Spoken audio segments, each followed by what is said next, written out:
Le globe terrestre mesure plus de 12 000 km de diamètre, mais seule sa couche superficielle nous est connue directement.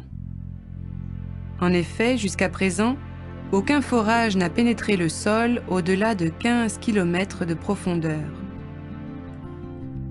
Certaines observations indirectes, comme l'étude des séismes, ont toutefois permis d'établir un modèle de l'intérieur de la planète.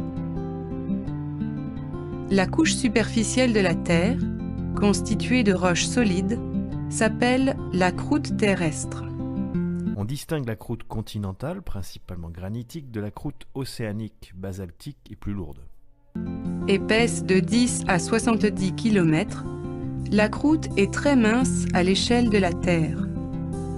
Elle repose sur le manteau, qui occupe 80% du volume de la planète. La partie supérieure du manteau est rigide, alors qu'en profondeur, la chaleur, qui atteint 3000 degrés Celsius, fait fondre partiellement les roches. Le manteau est mu par de lents courants de convection. Les roches profondes, chaudes et donc légères, remontent vers la surface, tandis que les couches superficielles, froides et denses, sombrent vers le noyau. Comme un glacier, le manteau semble inerte à l'échelle des jours, mais à l'échelle des siècles, il bouge lentement de quelques millimètres à quelques décimètres par an. Au centre de la Terre, enfin, se trouve le noyau, une zone extrêmement dense constituée essentiellement de métaux, où la température dépasse 6000 degrés Celsius. On distingue le noyau externe, très liquide, et le noyau interne, aux graines, très dur. Le noyau liquide est animé de mouvements cycloniques rapides et turbulents, quelques dizaines de kilomètres par an. Ce sont eux qui créent le champ magnétique et ses variations. L'intérieur de la Terre est chaud.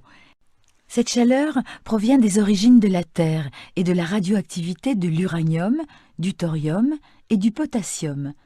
Tant que cette radioactivité ne sera pas éteinte, la Terre restera active.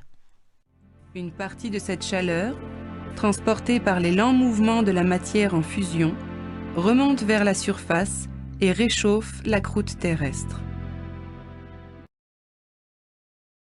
La couche la plus superficielle est appelée la croûte terrestre. Sous la croûte, on trouve le manteau, suivi du noyau externe et du noyau interne encore appelé cœur.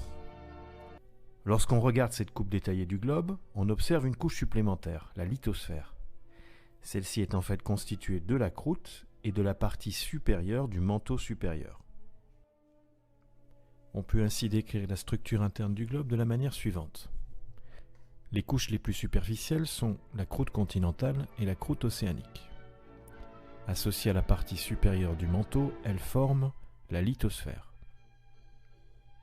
En dessous de la lithosphère, la sténosphère. Le manteau supérieur et le manteau inférieur forment le manteau, couche qui va jusqu'à 2900 km de profondeur. En dessous du manteau se trouve le noyau externe, puis le noyau interne.